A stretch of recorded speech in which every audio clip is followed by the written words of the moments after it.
Bonjour. Aujourd'hui, on aborde un sujet vraiment important, le harcèlement scolaire, mais spécifiquement en primaire. Ouais, un sujet sensible et une priorité nationale, c'est clair. Ça impacte tellement le climat de l'école et les apprentissages. Exactement. Notre discussion, elle va s'appuyer sur les documents officiels et du SCOL, le ministère, et puis le programme phare. Des passes solides. L'objectif, c'est de bien comprendre c'est quoi le harcèlement chez les tout-petits, comment ça se manifeste, les signes qui doivent nous alerter, nous les adultes, Mhm. et puis le rôle de l'enseignant, bien sûr, et les stratégies de prévention. C'est fondamental pour le vivre ensemble dès le départ. Alors justement, la définition. Qu'est-ce que c'est précisément le harcèlement en primaire? Eh ben, la définition officielle, elle parle de violence répétée. C'est vraiment le mot-clé. Répéter, oui. Physique, verbal, psychologique, Ouais, ou même relationnel, l'isolement par exemple. tout à fait. Et toujours avec ce déséquilibre de pouvoir. Un ou plusieurs élèves contre un autre qui, lui, a du mal à se défendre. Et ce déséquilibre en primaire, il est peut-être moins évident qu'au collège, moins physique parfois. Oui, ça peut être plus subtil, lié à la popularité, à l'aisance, pas forcément à la force brute. Et c'est ça qui rend la détection parfois compliquée. Concrètement, ça donne quoi? Des bousculades tous les jours, des moqueries qui n'arrêtent pas? Des surnoms blessants, une mise à l'écart systématique du groupe «toi tu joues pas», ou des rumeurs lancées, même à cet âge-là. Et il faut mentionner aussi le cyberharcèlement, qui peut démarrer tôt, non? Oui, malheureusement. Ça prolonge le harcèlement hors de l'école, via les écrans, les messages. Le caractère répété et ce rapport de force, vous l'avez dit, c'est déterminant. Absolument. Une dispute, même forte, ça arrive. Mais là, c'est l'accumulation. C'est ça qui est destructeur. Même des petites choses, si elles s'additionnent. Exactement. Prise isolément, on pourrait se dire, c'est pas grave. Mais le cumul, ça crée de l'anxiété, ça bousille la confiance en soi, ça isole. Ça peut mener au refus d'aller à l'école, on imagine. Complètement. Au décrochage, même si le mot est fort pour le primaire, il ne faut jamais, jamais minimiser ça. D'où l'importance de savoir repérer les signes. Mais c'est pas simple, l'enfant n'ose pas toujours parler. Honte, peur. C'est tout le défi. Alors, quels sont ces signaux faibles auxquels il faut être attentif? Déjà, un changement d'attitude. Un enfant qui devient soudainement triste, irritable, ou qui cherche tous les matins une excuse pour pas aller à l'école. La boule au ventre? Voilà. Ou alors une solitude qui n'est pas habituelle pendant les récréations. Des affaires abîmées, perdues tout le temps, sans explication claire. Une chute des résultats scolaires aussi parfois. Ça peut arriver, oui, l'esprit est ailleurs. Et puis évidemment, si on a des témoignages, même indirects, des rumeurs entre enfants, il faut tendre l'oreille. Et cette vigilance, ce n'est pas que l'affaire de l'enseignant. Ah non, surtout pas. C'est l'affaire de tous les adultes de l'école. L'enseignant, bien sûr, mais aussi la TSM, qui voit beaucoup de choses, le personnel d'accueil, les animateurs périscolaires. Il faut croiser les regards en fait. C'est fondamental.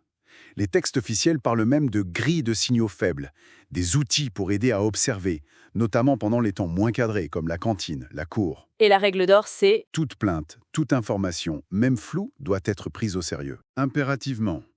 Écoutez d'abord, sans jugement. Et puis investiguer discrètement. parlons du rôle du professeur des écoles alors. Il est en première ligne? Oui, son rôle est central. D'abord, créer un climat de confiance, une écoute bienveillante, pour que la parole puisse émerger. Ensuite, protéger la victime. Concrètement. S'assurer qu'elle n'est plus exposée, pas isolée. Exactement. Puis intervenir auprès de l'auteur ou des auteurs. Rappel des règles, claires, fermes. Sanctions éducatives si besoin. Parfois, une médiation est possible, mais très encadrée. Et l'enseignant ne doit pas rester seul avec ça. Surtout pas. Il doit informer la direction, partager avec ses collègues, Et impliquer les parents. les parents de la victime et ceux de l'auteur. Ça doit pas être simple. C'est délicat, mais indispensable. Il faut essayer d'être dans une posture de partenariat, pas d'accusation frontale. Expliquer les faits, chercher des solutions ensemble. Le protocole officiel aide à structurer ça. Justement, ce protocole, il dit quoi en substance? Il cadre la procédure, accueillir la parole, protéger, informer les parents, et un point important, la journalisation, Journalisation, c'est-à-dire, noter précisément les faits, les dates, les témoignages recueillis, les actions menées. ça permet d'objectiver, de suivre l'évolution et de coordonner l'action de l'équipe. Ce n'est pas de la paperasse pour rien, D'accord, je vois. C'est une démarche collective structurée. c'est ça.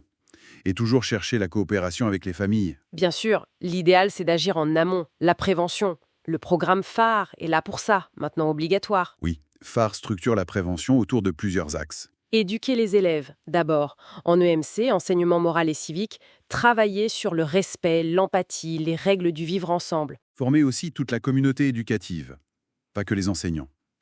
Mobiliser des élèves relais, des ambassadeurs contre le harcèlement. Associer les parents aussi, les informer, et puis un volet sur le numérique, évidemment. Tout ça vise à créer un climat scolaire positif. Des projets coopératifs, des espaces de parole comme le coin qui t'aide. L'idée est de bâtir une communauté protectrice. Une communauté où chacun se sent un peu responsable du bien-être des autres? Exactement. Les actions symboliques, comme la journée nationale non au harcèlement, le concours, ça aide à créer cette culture commune du refus. Et cette prévention, elle n'exclut pas les sanctions si nécessaire. Non, bien sûr. La prévention doit s'articuler avec un règlement intérieur clair qui nomme le harcèlement et prévoit des conséquences adaptées quand les faits sont avérés. Prévention et intervention, ça va ensemble. Donc, pour résumer, le harcèlement en primaire, c'est grave, ça existe et ça demande une réponse collective, pensée, structurée, observer, écouter, suivre un protocole et surtout prévenir. C'est ça. Avec de la bienveillance pour celui qui souffre, de la fermeté face aux actes et beaucoup de coopération. Et de persévérance aussi, j'imagine, dans le suivi. Essentiel. Pour finir, une petite question pour réfléchir. Je vous écoute. Au-delà des protocoles qui sont nécessaires, comment on pourrait faire pour que l'empathie, le respect, ce soit pas juste une leçon apprise, mais quelque chose de vraiment vécu par les enfants au quotidien dès la maternelle? C'est la question fondamentale. Comment infuser ça dans chaque activité, chaque interaction, au point que ça transforme vraiment la dynamique de groupe et que le harcèlement ait moins de prise, voire plus du tout. Vaste programme. Une piste à creuser. Merci beaucoup pour cet éclairage. Merci à vous.